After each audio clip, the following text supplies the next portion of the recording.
Now, a paralysed man who is fighting for the right to die took his case to the highest court in the land today. Paul Lamb, who has no function in any of his limbs apart from a little movement in his right hand, has joined the action brought by Jane Nicklinson, whose husband Tony died last year.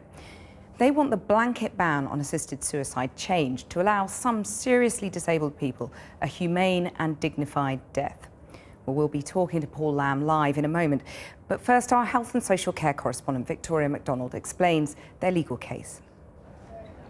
It had taken Paul Lamb a considerable effort to reach the Supreme Court today, but it was a journey he felt he had to make. With Jane Nicklinson, whose husband Tony died last year, they will argue that disabled people should have the right to an assisted death.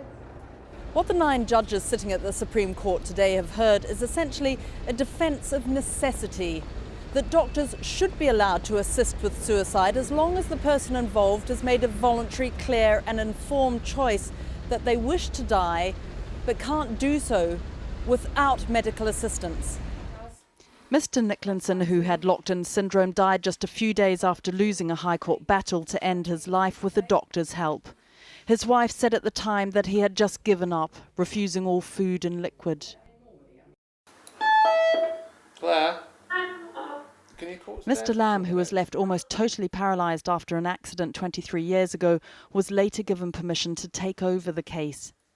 Yet earlier this year, the appeal court had rejected their argument that the blanket ban on assisted suicide was incompatible with their human rights.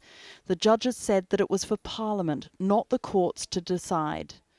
Today, Mrs. Nicklinson said she had to keep fighting for her husband's sake.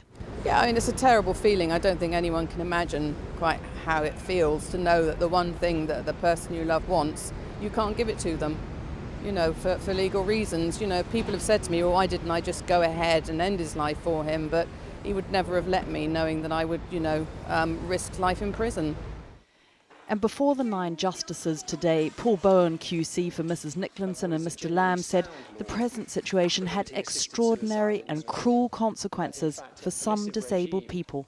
Do persons such as Tony Nicklinson and Paul Lamb have an enforceable right to end their lives? Mr. Bowen said that for those who have made a competent choice to end their lives but who cannot physically act upon that choice without medical assistance, such as Tony Nicklinson before he died and Paul Lamb, the law of murder and assisted suicide constitute, for practical purposes, an insurmountable obstacle.